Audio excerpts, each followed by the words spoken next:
Hi, my name is Chris. I'm the pastor at Kindred UMC, and this week we have a very special live show, which we always use air quotes because it's always pre-recorded.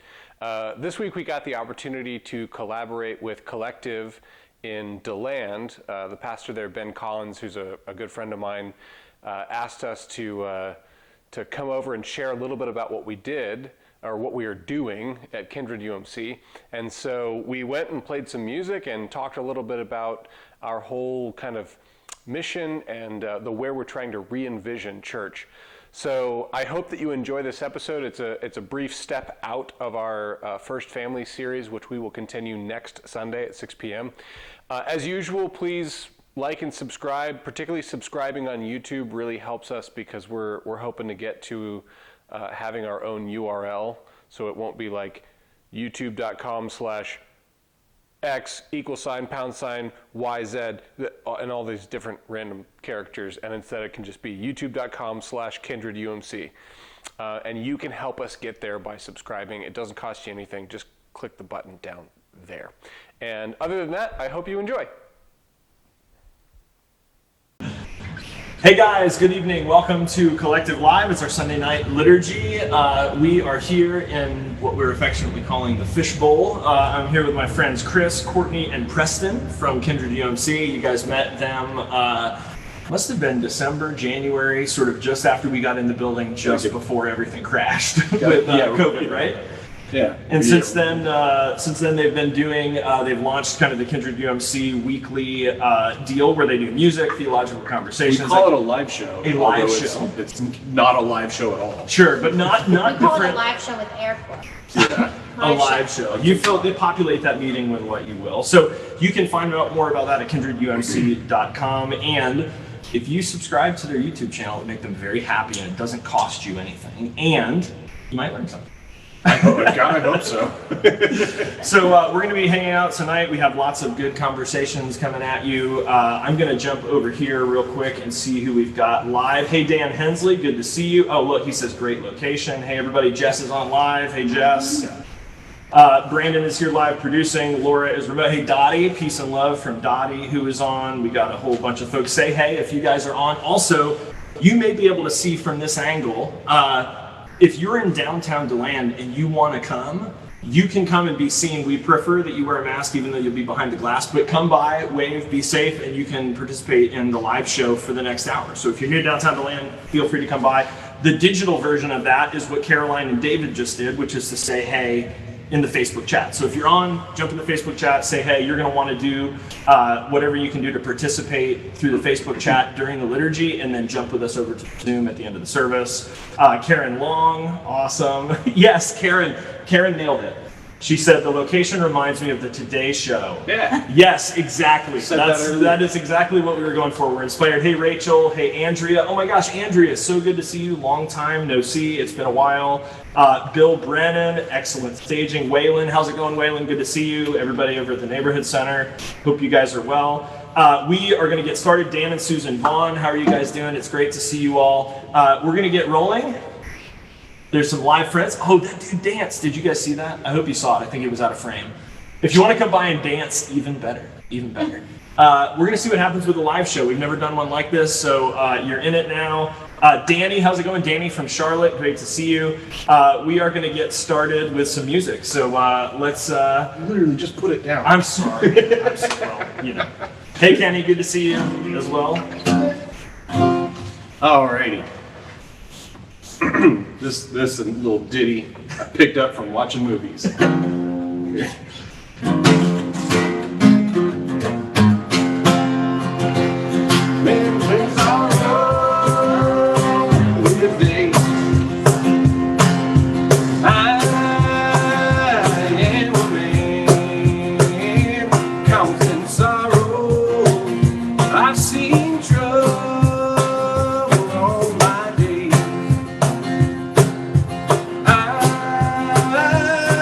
Fair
Yes. Favorite part about the song is when they come in. He'll meet you. I love that. I think it's so funny. Oh God, if you guys are just tuning in, that was Chris, Courtney, and Preston from Kindred UMC. Thank you guys so much for being here with us. This is amazing. We are really grateful and privileged to have access to a bunch of different voices. We're learning that during the pandemic, our connection to one another doesn't only metaphorically make us better, it actually makes us better. We're sharing content, we're connecting with community. Yeah. It's really exciting I just stuff. got some good web advice. Yeah, absolutely. We're all learning from each other. So anyway, thank you guys so much for joining us. We have a great liturgy for you tonight. Let's jump over to Jess for the welcome, and then we've got the Watts family with the community statement. Check that out. Hey guys, welcome to Collective Church Virtual Edition. Hopefully you grabbed a coffee, maybe you're comfy at home. If you're driving, pull over. You can sign up for the weekly email on the Get Connected page at wearecollectivechurch.com. If you're online, please feel free to chat with us on Facebook Live. We'd love to hear from you.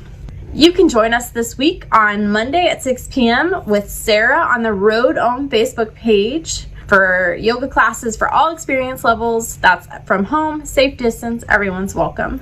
Tuesdays, you can join Ben, participate in sermon planning, discussion. We value your voice. Everyone is welcome. That's Tuesdays on Zoom. Wednesday, Women and Wine is going to regroup for their monthly meeting in Ormond Beach at 7 p.m. The exact parking lot or location will be released on the Facebook page the day of the event. So that is Wednesday the 19th. Bring your dinner, bring your drinks, bring a towel, a blanket, or a chair, something to sit at or on, and we're going to walk afterwards and watch the sunset. Thursday is Collective Cares as usual. You can join Dan and the Cares team at 5:30 p.m. on Zoom. Collective Cares is going to do some movie suggestions since everyone's kind of stuck at home. Bring those suggestions and prep your popcorn and watch a movie with the crew online. If you're with us online, welcome to Collective. Your presence truly makes us who we are. We value highly the metaphor of journey. We're different people from different places and backgrounds, representing an intergenerational community, and we've traveled different paths. So we agree not to make assumptions about the person across from us, next to us, or in conversation with us. We challenge ourselves to be sensitive, knowing this community includes a diverse group of people, from lifelong followers of Jesus to people who are just now open to the idea that God might exist.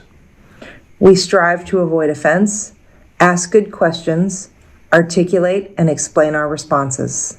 We don't assume fluency in Bible, spirituality, or church language, because we believe the message of Jesus is not for Christianity, but for humanity. So we do everything in the spirit of love and grace.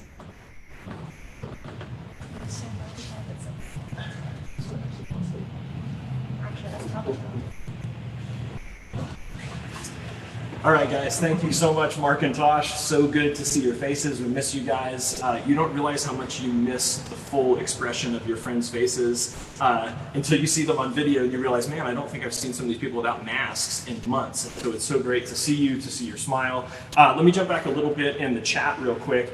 Erin, how's it going? My good friend Erin is on. She was asking, for those of you that don't know, we are in the front room at the Drika Theater. So the church has this partnership with the Drika Theater downtown. We are here in the front room of where we hope to meet and have met in the past when COVID is not keeping us from meeting, but we are doing the live stream from here today. We're in the front window, so if you're anywhere near downtown, we are right at the intersection of Woodland and 44. Come by and see us, you can wave. I wanted to give a shout out also to Ginger is in, Rebecca Grable, Dottie's in. We got a bunch of good friends in tonight. Chatting, so if you're in the chat, feel free to jump in and say hey to us. There's lots of good stuff going on. The meditation tonight, I want us to pause for a minute. We're going to sit in silence in just a few minutes, and you're going to see some drone footage that Brandon took this week of Gemini Springs, and I've been inviting us the last few weeks as we think about centering ourselves on the perspective of the seer. So this idea that there is someone observing, and then in the same way that the drone is out there observing the landscape, that in meditation, in centering prayer, in self-awareness, and holding our own inner being in the light, we get the same perspective, sort of the drone perspective over our inner landscape. We get to hover over and see that from the perspective of the seer, that we have that perspective. So sometimes we connect with our breath to come back to center. The last few weeks with this drone footage, I've been asking you to come back sort of to the center of the perspective of the seer. We're the one looking at our inner life. Tonight I'll ask you to take it even a step further. There's this story in which Jesus is talking with this person about eternal life, aeon zoe, which is not a quantity of time but a depth and a quality of life. You can have the life of the ages in this life right now, here in history and space-time. You can have this depth and density to life. And he's pushed on this, well, how do I get it? And he talks about a spring of living water, but this is the key. He says that will well up from within you. And this is interesting, because very often what religion is doing is trying to sort of co-opt capitalism to say that what you need to do is purchase something external, and then that will make you whole. And Jesus sort of counterintuitively says, no, that this is actually something that's already in you. It wells up like a spring from within you. And so I want to ask you tonight, as you can sort of use the drone footage to center yourself, you can close your eyes and come back to your breath. You can close your eyes and come back to the perspective of the seer. But I specifically want to invite you to consider and to look for places in your inner landscape that are like that spring, where that real life comes from. So we're going to sit silently for about 3 minutes, enjoy the drone footage, come back to your breath. Let's get comfortable. If you can put your feet on the floor, let's make sure you can breathe all the way into your diaphragm. And we may have our eyes closed, so if you come by to wave in the next few minutes, we may not see you, but you will be on camera, we assure you. Let's sit silently together for about 3 minutes.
Thanks again, Brandon, for that awesome drone footage. Thank you guys for joining us for that meditation. We are back. I think Jess just posted this if you're just joining us. We just got done with a bit of silent meditation. We are here with my friends Chris, Courtney, and Preston from Kindred UMC. I'm trying to get there we go. Silent meditation, Nicholas Reggaeton. Yes. Yes, right. If The spirit moves. yes, the spirit moved. We got motorcycles. That's part of doing a live show. Let me jump back in here and make sure I understand what's going on. Were there people that were having trouble with the sound? Yeah, okay, so Dottie was saying she was having trouble hearing maybe. Got it, okay. So I think we're cool. All right, so we are going to transition real quick. I'm going to read a text tonight. So this is a text that Chris and I talked a little bit about this week, and it's going to sort of frame the conversation that we're about to have. So this is a reading about Jesus and a woman from John chapter 4. So, and those of you that were at Occupy Tuesday, we read this. It's a little on the long side, so hang in there, but I think it's important that you hear the entire reading, especially for the way that we're going to discuss it. So here, John chapter 4. Now when Jesus learned that the Pharisees had heard Jesus is making and baptizing more disciples than John, although it was not Jesus himself, but his disciples who baptized, he left Judea and started back to Galilee. But he had to go through Samaria. So he came to a Samaritan city called Sychar, near the plot of ground that Jacob had given to his son Joseph. Jacob's well was there, and Jesus, tired out by his journey, was sitting by the well. It was about noon. A Samaritan woman came to draw water, and Jesus said to her, "Give me a drink." His disciples had gone to the city to buy food. The Samaritan woman said to him, "How is it that you, a Jew, ask a drink of me, a woman of Samaria?" Jews did not share things in common with Samaritans. Jesus answered her, "If you knew the gift of God and who it is that is saying to you, 'Give me a drink,' you would have asked him, and he would have given you living water." The woman said to him, "Sir, you have no bucket, and the well is deep. Where do you get that living water? Are you greater than our ancestor Jacob, who gave us the well, and with his sons and his flocks drank from it?" Jesus said to her, "Everyone who drinks of this water will be thirsty again. But those who drink of the water that I will give them will never be thirsty again. The water that I give will become in them a spring of water gushing up to eternal life." The woman said to him, "Sir, give me this water so that I may never be thirsty or have to keep coming here to draw water." Jesus said to her, "Go call your husband and come back." The woman answered him, "I have no husband." Jesus said to her, "You are right in saying I have no husband, for you have had 5 husbands, and the one you have now is not your husband. What you have said is true." The woman said to him, "Sir, I see that you are a prophet. Our ancestors worshipped on this mountain, but you say that the place where people must worship is in Jerusalem." Jesus said to her, "Woman, believe me, the hour is coming when you will worship the Father neither on this mountain nor in Jerusalem. You worship what you do not know. We worship what we do know, for salvation is from the Jews. But the hour is coming, and is now here, when true worshipers will worship the Father in spirit and truth. For the Father seeks such as these to worship him. God is spirit, and those who worship him must worship in spirit and truth." The woman said to him, "I know that Messiah is coming, who is called the Christ. When he comes, he will proclaim all things to us." Jesus said to her, "I am he, the one who is speaking to you." Just then the disciples came. They were astonished that he was speaking to the woman, but no one said, "What do you want?" or "Why are you speaking with her?" Then the woman left her water jar and went back to the city. She said to the people, "Come and see a man who told me everything I have ever done. He cannot be the Messiah, can he?" They left the city and were on their way to him. This is John chapter 4. So there's a lot going on here. Let me frame this just a tiny little bit, because for the next several weeks, we're going to be in a series called Shift, Learning to Roll with It. And the first part of that is going to be about pilgrimage. And so that's what Chris and I are going to sort of engage in the conversation with you guys tonight. And we're going to sort of use this cycling imagery with the understanding that, like when you're riding a bike, the terrain is dynamic. The terrain always changes. And so spiritual practice is like having gears. It's like the more gears you have, the more you can affect your experience of the terrain that you cannot affect. So that's sort of the premise of the series. We want to start with pilgrimage, and next week we're going to deal more with, and we'll get more into sort of the metaphors around cycling and how that relates to pilgrimage. Tonight I wanted to start more with an inner look and back to sort of this idea of inner pilgrimage. But you see, even in Jesus is on his way from one place to another, and a lot of what we're going to deal with in terms of pilgrimage is the experiences that we have, that we come to learn our transcendent, that we come to learn our sacred. Sometimes in hindsight, when we're alone, it's the thing that really matters. And so often Jesus gets interrupted, and that's where the real sort of magic happens, so to say. So the reason I invited Chris this week is because my sense is that for him, the pathway to access this inner pilgrimage, and maybe the best way to engage and embark on the inner pilgrimage, has to do with the ability to tell our own story, and the ability to listen well to the stories of others. And so I think we find ourselves at a really interesting time, and we were laughing about this a bit ago. And this, if you're at all familiar with Rob Bell or the Robcast, he's sort of calling this season, which I think is great, in the apocalyptic sense, that we are coming to see in very uncomfortable ways the things that have been going on below the surface the whole time, the things that never worked, but we convinced ourselves that worked.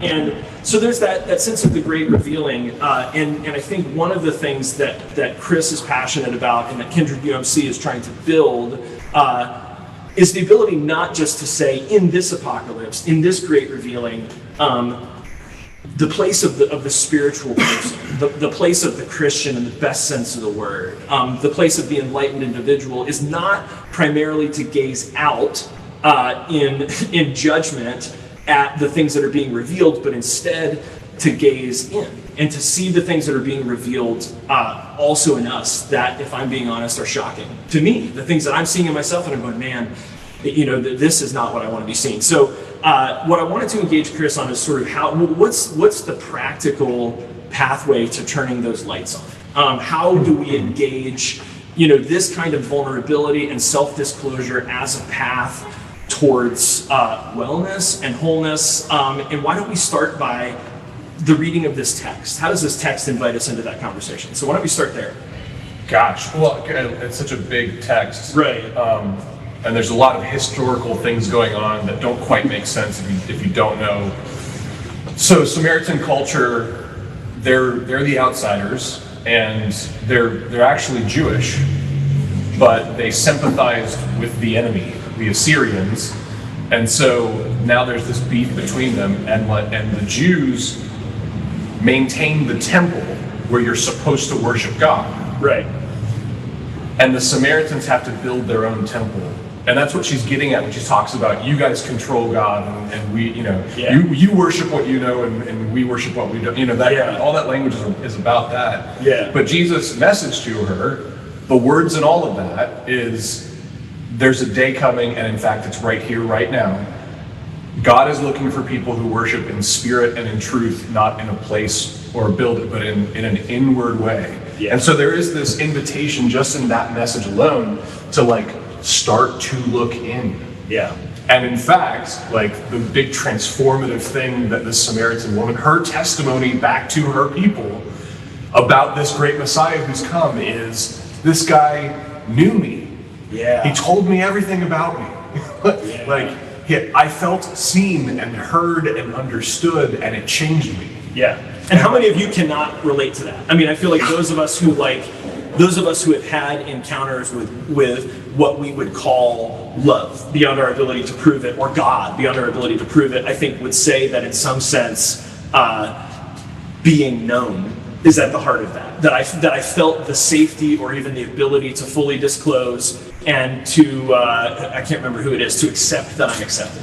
Yeah. This is who I am in my fullness, the good, the bad, everything, and in a sense of acceptance. And that's, very close to the tradition of grace, I would say, is that there's the fullness of self-disclosure met with acceptance. Yeah, and obviously her story is about very shameful behavior in that cultural context. Right. And something that she was probably not wanting to share with some rabbi. Sure. And yet in that revealing, she feels something come alive. Yeah. And that's just the way it is. So you started off with the question about how do you start to actually build up these practices? Yeah. And the first thing is my dad used to always say, first you got to want to. Yeah. Like first you have to want to. You have to recognize that there is a fulfillment and a meaning, or that there is something more possible, and you want it. Yeah. Like, but then that's kind of where the church, in my experience, has always stopped. Yeah.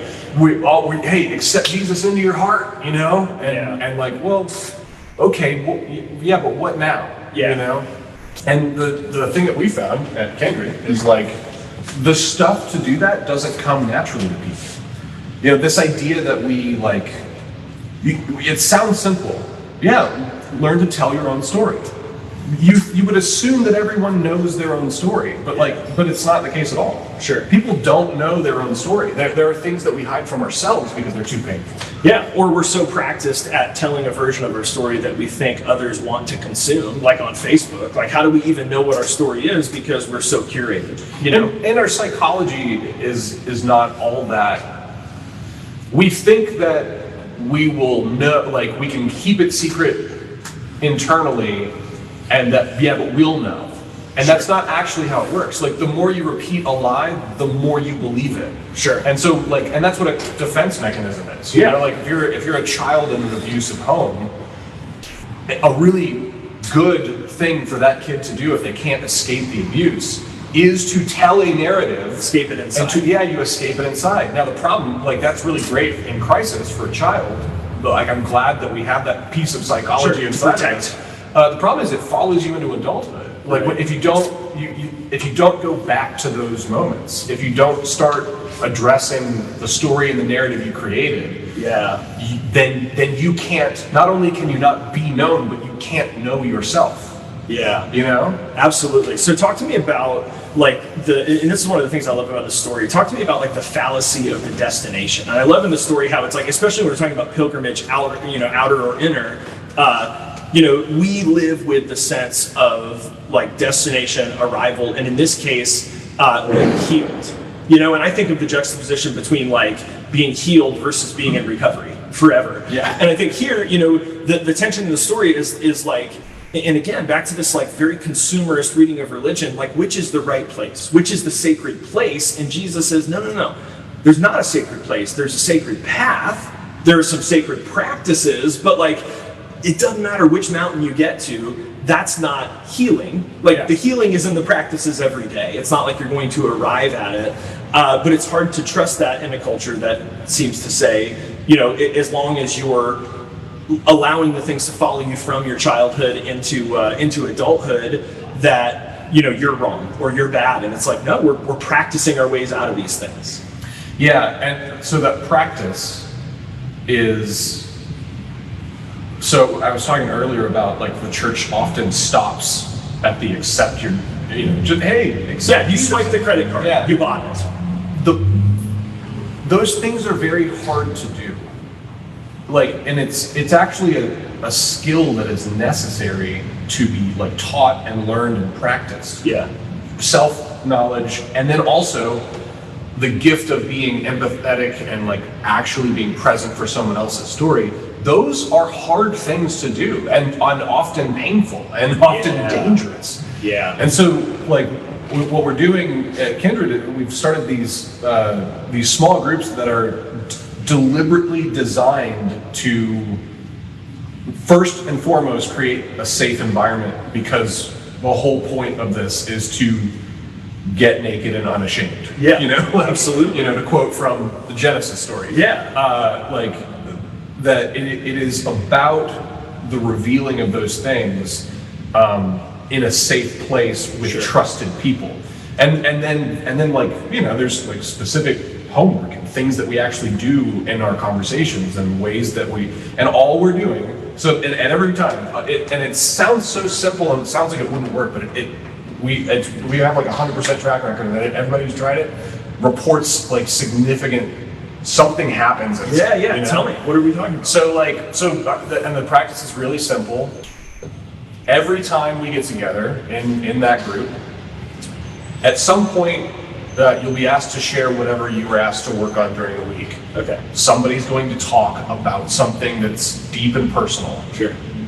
It's that person's job to practice self-revealing And it's the peer's job to practice actively listening, and all they're doing is listening and thinking up ways to invite deeper and ask questions that draw out and that sounds so simple. Like you're just practicing conversation essentially. Yeah. And yet it is utterly life changing. And it's modeled. That's why I picked that scripture. Yeah. It's modeled after that conversation that Jesus is having with us. Now, it's a story, so the writer writes it. It's not like he was like a court stenographer. Sure. He's writing the story to make a point, but the fundamental of that story is this rabbi meets this woman who is excluded. Yep. And then he starts talking to her, and something about him makes her feel safe enough so that he actually gets to know her and sees her. Yep. And with a little bit of probing and asking, gets to this deep, shameful thing that she carries around. Yeah. And I think one of the interesting things is when they're done, she leaves. She doesn't get water. She leaves the bucket. Ooh, wow. It's this line that you just kind of glance over. Yeah. You don't think about it. But she leaves because the promise has been fulfilled. What she was looking for, Living she water. found. Right. Yeah. Now, that's a metaphor. She's going to need to drink some water, probably. Of course. Right. But there's some beauty in the telling of that story. But it's actually just it's as simple as listening and being a safe enough place for others so that they can reveal themselves. Yeah. And feel loved and accepted in the midst of it. Absolutely. We talked at Tuesday at Occupy. We were talking about the fact that this is, again, these are written theologically, and so if we had, the pre-edited, pre-redacted version of this, it probably wouldn't read, Jesus said to her, "Go call your husband and come back," and her, "I have no husband." It would have been a 3-hour conversation in which Jesus got the backstory. And again, the reason is we kind of go, and this is, I think we've been talking some at Collective the last several weeks because we've been doing parables about the nature of miracles. And in this, the question is the miracle of Jesus knowing this person because he is endowed with some sort of supernature or has a crystal ball, or is it because he had 10,000 hours engaging people in conversation? And the reason, one of the things I love is he engages in a conversation with a Samaritan woman, not in his temple on his terms where she would have been excluded, but he joins her in the middle of the day at a well where, that was the only time and place she could have been there. And it was to basically take himself out of his position of status and authority, even to engage in that conversation. I think some of the practice is choosing to do away with some of our boundaries so we end up in conversations that we might not otherwise. Yeah, oh yeah. And that's another kind of byproduct of the work too. So we talk about the apocalypse, being ready for apocalypse at all times. Yeah. When you actually get to know yourself and beyond that get to love yourself. Yeah. Warts and all, and even though there are things I'm deeply ashamed about, I'm making peace with those and just being willing and able to receive love. It empowered, suddenly the titles and even the literal brick walls of the sanctuary, don't seem it's all defense mechanisms, man. Everybody's trying to cover up their pain. Yeah. And when you actually make peace with your pain and find life there, it's all of a sudden these defense mechanisms and titles and trappings of whatever, they just seem kind of laughable a little bit, you don't need them. And so you can find yourself in this conversation in the middle of the day at a well with a stranger that has the potential to change both your lives forever. Yeah. It's just this wonderful side effect of just actually practicing self-knowledge and other knowledge, being really empathetically present with other people and with yourself. Just by making a practice of that, you can change your own life and the lives of those around you, and you become not apocalypse proof, but you certainly able to weather more dangerous and nefarious. And when you can do that, suddenly you find yourself in more responsible places, and it's a really, I think that is the nature of discipleship. Yeah, and that's exactly why we're trying to get away from at Kindred the the idea that we count how many people are there on Sunday. Right. And instead, what we want to count is how many people are self-reporting genuine spiritual and emotional growth. Yeah. How many people are having revelations as a result of what we're doing? Yeah. How many people are making peace with their parents that they never got along with? Yeah. How many spouses are suddenly finding new respect and renewed love for the person that they resent? Like that. Those are the things that we really, really want to, get at. We're not satisfied with the abstractness that we kind of hide behind in the church now. Yeah. Like we hide behind this abstract. We just assume that if somebody's listening to what we preach about, that they're having some spiritual experience. Well, they're probably not. Yeah. The odds are that they're not. But Dan says there's times when people reveal their genuine selves or when I feel the Holy Spirit manifested. Yeah, absolutely. And I think part of what I was going to say is that, some of it starts with us, and I think this is, we don't know, and this in some sense is fan fiction to guess at what happened at the well that day, but I do think that some of it is the internal posture of my ability to come to terms with the fact that myself is not a shameful thing to be hidden, but that myself, though imperfect, is graciously acceptable. And some of that is my ability to trust it, and some of that is my conversation partner's ability to create that holding space. And I think both happen. Jesus creates a space where she feels safe, and she gets to a point where she feels like her sharing her story is not putting self in jeopardy, but is actually like a gift to be shared. And that's, how do you get there? the jeopardy that you're talking about, I always say, the cross is why I'm a Methodist pastor and not a Unitarian pastor. Okay. Because when people take the chance of revealing, or even just looking at the thing, not even talking to someone, just being willing to seeing look their own inside, self. Yeah. It is no hyperbole at all to say it feels like it's going to destroy you. Yeah. It feels like it is going to kill you. Yeah. I mean, if you feel like you're about to die by looking at it, then that's how you know you got there. Yeah. And there's something in the being willing to be destroyed by it, to find new life and resurrection in it. That cycle of death and resurrection. It's why it's so counterintuitive. It's why we have to practice it, because we, you start off with the fixing thing and the consumerist, that's what we desperately want it to be. Yeah. Because that's controllable and safer. But instead, and the reason we have to practice it is because the real way to it is the feeling of destruction. Yeah. It is the fear of death going through the unsafe life. Going through the discomfort. And it's not an easy or painless thing to do. So really, it's worth it though. Yeah, so it's almost like the traditional language, to deny yourself, to take up your cross, to follow Christ, in some sense is a choice to forfeit defense mechanisms and take the fullness of self head on. Yeah. I'm not going to diffuse the reality of self anymore. I'm going to sort of be honest about that. And this is, again, from my experience in recovery, I'm going to be honest about that, not just with my higher power, but with at least one other human being. In the church, we've called this confession for a couple thousand years. But apparently there's value in self-disclosing. And again, I say this to my sponsor, I say this to my therapist, I say this to some of my mentors all the time, especially in the last couple of years. I don't know what I want, but it's good to have people in our lives where we go, I gotta be honest, I don't know what I want. I have I have all these competing interests, I'm full with internal contradictions, but I can't hide it and I can't manipulate if I continue to tell those people, if I make sure that I'm seen.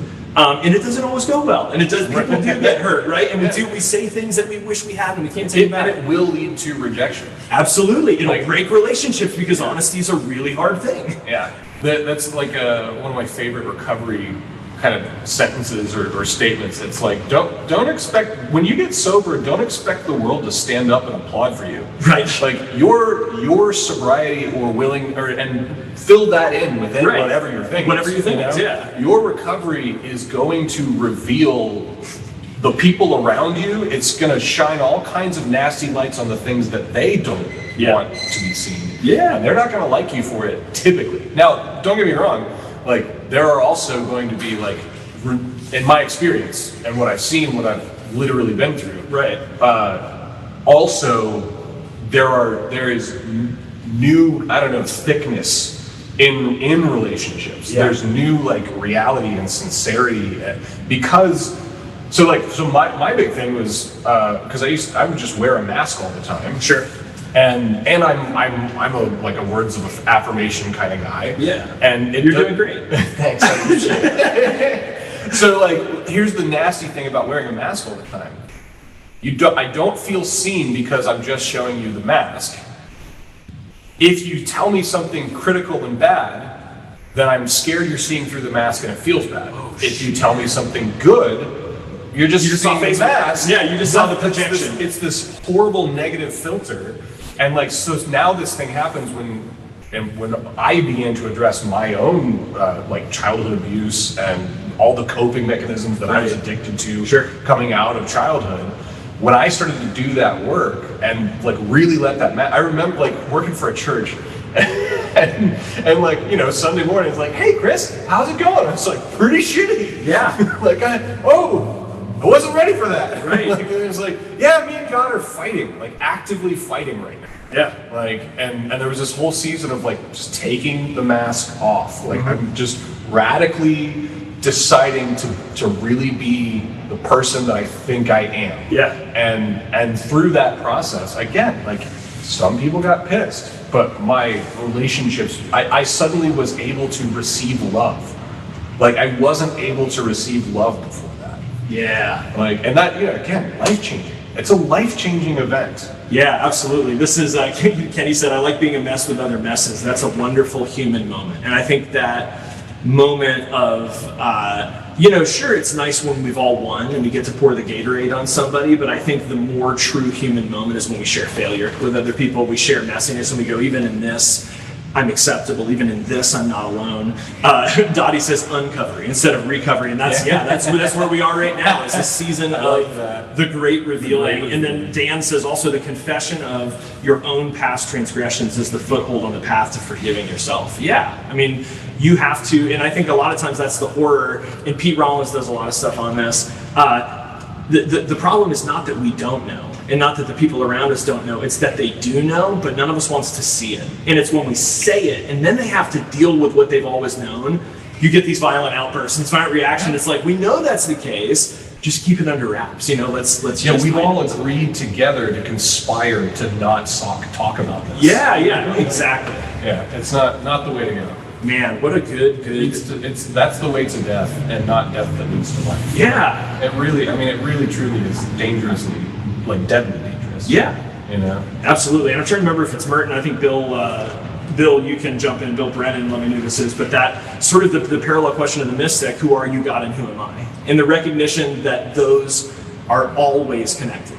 You know, like if I throw myself into the pursuit of understanding God, it will absolutely change my understanding of self. If I throw myself into my understanding of self, it is going to change my understanding of God. Those are so closely connected. So part of what I want to do, and this is not to put you guys on the spot, but I want to ask you guys, you know, one of the things that I'm passionate about, and part of the reason that we started Collective was this. It was the physicality of being downtown. I think we've had 8 locations in 10 years within this main block of downtown, from comedy clubs to bars to hookah lounges to hotels. Now we're in the Drinking Theater.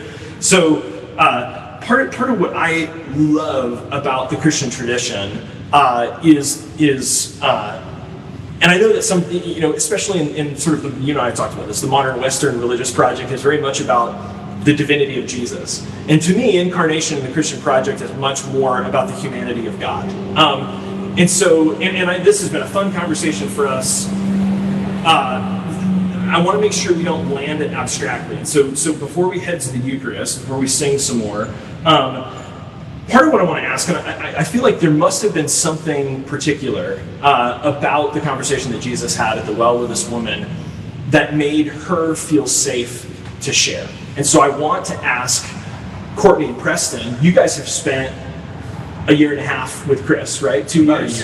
About a year with Chris. And I want to know what, you know, so you hear him talk all the time about this practice. This is his passion. You practice it with him. I'm curious, what about the way Chris communicates? What about the way Chris engages these conversations particularly makes you feel safe? And what sort of allowed you to be more present in these kinds of conversations? Yeah, I mean, I'll go first. I'm on staff with Chris. Actually, I'm our director of community engagement. And so we've worked together from day one. And I think the thing for me is that, like Chris was saying, it's a safe environment because people that are coming in as they are and are willing to be vulnerable and share that openness. I know for me, like, for those of you who are familiar with the Enneagram, I'm an Enneagram type 2, which is the helper. Okay. And so for me, like, people pleasing is a huge natural tendency of mine. I'm terrified of rejection. I don't like it. I take criticism very poorly. Yes. It's rough. And so for me, like, I did one of Chris's disciple groups. That's how I got really passionate about some of the stuff that we're doing. And starting with the Enneagram and kind of finding out some of these things about myself, that I am people pleasing, that I get very, like, I wear masks too, and that I'll change the way I am to fit the mold of the room, you know? Yeah. And so being in a room with people where I was putting myself out there to receive feedback was really scary for me. Yeah. But love was at the center of that. It was not from a place of judgment. I knew my relationships with those people were safe, which for me, a lot of my anxiety comes from relationship anxiety. Sure. As I feel most people's Our does. curriculum for our groups, we spend the first couple of weeks, we don't just jump in and say, all right, tell me your story. Yeah, tell me the worst thing about you, right? Yeah, right. We spend a couple of weeks just in getting to know you and specific exercises that try to want. Yeah, and one of our, like, key things that we kind of throw out there and say at Kindred is we are a group of people that are in each other's lives. Yeah. And we don't mean that superficially. Right. We mean, like, if I know Preston and Preston is my friend, I want to know Preston. I want to know about his life. I want to know what he's going through. I want to experience him as Preston, not as Preston wearing 7 different masks. Sure. Switching it up on everybody. Yeah. And so just knowing that there's that trust and that safety with the people that we're around, and that people actually genuinely want to be in the middle of that with you, I think is what made me feel safe. That's awesome. So I hear, just in summarizing, kind of what I hear is it starts with cultivating self-awareness, that you started looking at Enneagram, who am I, what are my patterns, and then the practice after that was openness. And I think the most important was that you practiced being open to feedback. Yes. Amazing. So what about you? She said most of it, so this is going to be a little less than that. To take it more personally, I've always identified with the Jesus going into the it's not the sanctuary, the tabernacle. Temple. Yes, the temple with the older folk, and his parents turning around and forgetting he was there. Case in point, this is the relationship that is. I've always been like that since I was a kid too. I've always wanted to know everything. The sermon doesn't really get talked about back and forth, as it feels as if a shepherd is leading a herd instead of just kind of grabbing you by the neck and dragging you along. Yeah. So this is touching on that. It's more of a mesh feeling. So when we first met, it felt like friends. It wasn't, he's a pastor and I'm a guy, and that's it. It was, this is Chris and I'm me. And after my experience in the discipleship thing, it got a whole lot deeper. So just to add on to that. Yeah. And then throw a personal spin on it, it's exactly what it was. Awesome, thank you. So Chris, when you and I first talked, we talked about your background in some of the, like, clinical settings, the CPE settings. So give us, like, as we wrap up, just maybe like a quick summary of that, and sort of how you saw maybe some of that follow you into this framework for how you do that in ministry. Yeah, so the CPE stands for Clinical Pastoral Education, and it's essentially you work as a chaplain in some setting. Mine was at Tampa General Hospital, and you just start as a chaplain. You start shadowing other chaplains who know how to do the job. And while you're doing that, you also do similar to what, in fact, our disciple groups are modeled after the group work that I did in CPE. And there's a supervisor there, and she has curriculum, and Jenny Sumner Carswell, shout out, she's awesome. Hey, Jenny. And it's very, like, when you're doing the work of chaplaincy, you're being abruptly, like, you're coming head first into like crisis, spiritual doubt. I'm dying. Is there a God? I can't reconcile my relation. You know, like all this stuff with other people is just like, and you're supposed to be there with them. And so there's a lot of opportunity to suddenly get at, I don't know why, but I had this hard time with this patient. All right, let's talk about that. And like, and this invitation, like, all right, if you're feeling something, then there's probably something there. Like, trust the feelings. Let's go deeper into them. Where are they coming from? Why is something that shouldn't necessarily be traumatic for you producing a traumatic response? And so like it starts with that, again, like self-knowledge, just paying attention to even like your body, like my heart's racing. Yeah. Why is my heart racing? Like I'm safe, I'm here. What's going on? Well, probably something. Yeah. Like, but if it's not medical, then it's probably emotional, spiritual. And how many of you have ever felt like when you're going through this, and I in the last couple of years have dealt with clinical anxiety, how many of you in a panic attack, anxiety attack, or even just really difficult days have thought to yourself, if I could be free of this, I'd be really alive? And perhaps what Jesus is talking about is that spring of eternal life welling up from within, in some sense, comes from dealing with this. It comes from unblocking the dam of that flow, of that good stuff. And it's not, and we'll wrap up with this, I know we keep jumping around. To come back to the metaphor of pilgrimage, it's not by identifying the proper sacred destination, Jerusalem, the other mountain, nor is it by preserving the sacred object. And I think that's one of the reasons I love the Eucharist. That's why the imagery is valuable to us each week. No one here is trying to preserve the sacred object. We're practicing breaking it open and pouring it out every week and acknowledging that whatever is sacred in the object, in the temple, in the destination, is only sacred insofar as we take that into ourselves. The incarnational value. It can't live apart from us. It sort of has to live through us. So grab your guitar as we reflect tonight, guys. Join us. We'll spend a few minutes singing. Courtney, this song is amazing. You guys are gonna love it. So we're gonna take a minute and reflect. We'll come back over for a benediction and our closing ritual, and then we're gonna throw over to the Zoom. Jess is gonna throw the Zoom up in just a minute. So enjoy the music, enjoy the motorcycles, and we'll be back in just a few minutes and head over to the Zoom.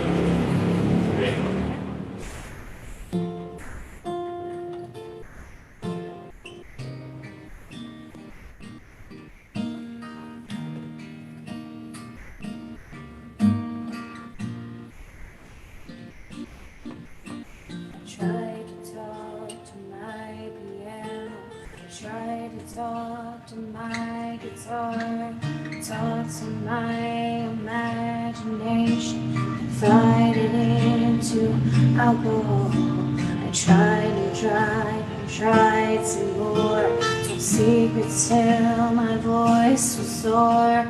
Tired of empty conversation, no one hears me anymore. Stories and 100 billion songs. I feel stupid when I sing. Nobody's listening to me.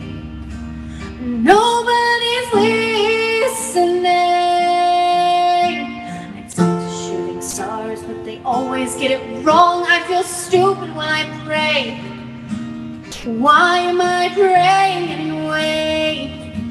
If nobody's listening.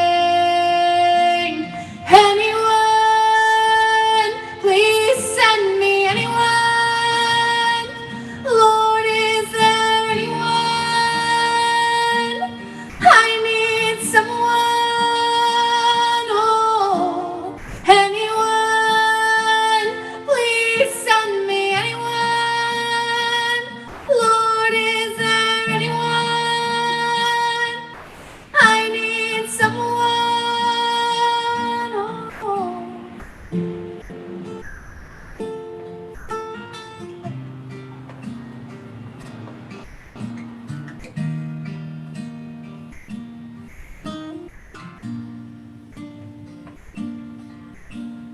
Used to crave the world's attention.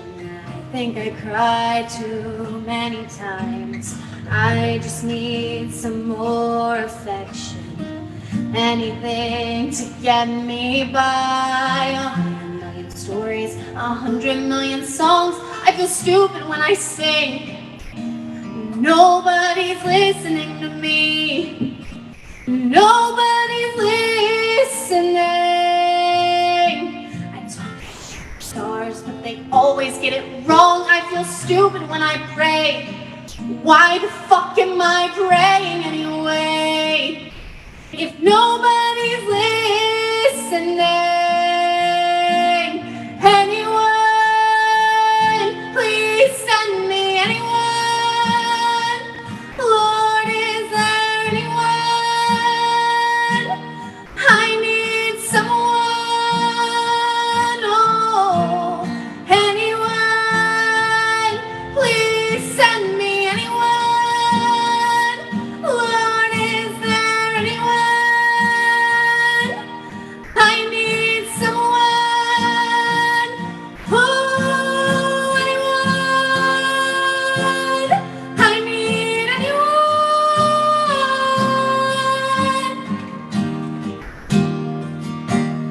I need someone. Stories, 100 million songs. I feel stupid when I say nobody's listening to me. Nobody's listening. Holy shit. Collective Live. Wow. Thank you. Courtney, oh my gosh. Bummed for you guys that you couldn't be here to hear that live in the room. Those are chills. You can sign up for the weekly. You can give to Collective at wearecollectivechurch.com, collectivegives.com. If you're our guest, you want to get to know us a bit better, you should jump over on the Zoom right now. We'd be glad to chat with you for a bit. Yeah, Dottie says, wow. Aaron says, wow. Gosh, so good.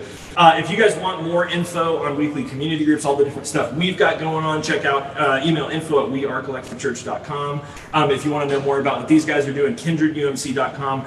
Thank you guys for being with us tonight for Collective Live. Your presence makes us who we are. Our benediction is from the patron saint of women at Wells. This is Brene Brown.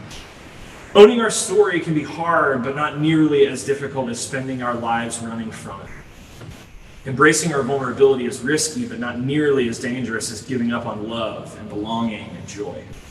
The experiences that make us the most vulnerable. Only when we are brave enough to explore the darkness will we discover the infinite power of our light. Let's bring our hands together as a symbol of our intention. First to our forehead for clarity of thought, to our lips for clarity of speech, to our hearts for clarity of action, so that in all that we say and do, this week, love would be our first thought, our first word, and our first deed. Grace and peace. We will see you guys on the Zoom chat. Have an awesome week, and hopefully we'll see you back here from the Fishbowl next Sunday at 5 for Collective's live liturgy. Have an awesome week. See you on Zoom. Peace.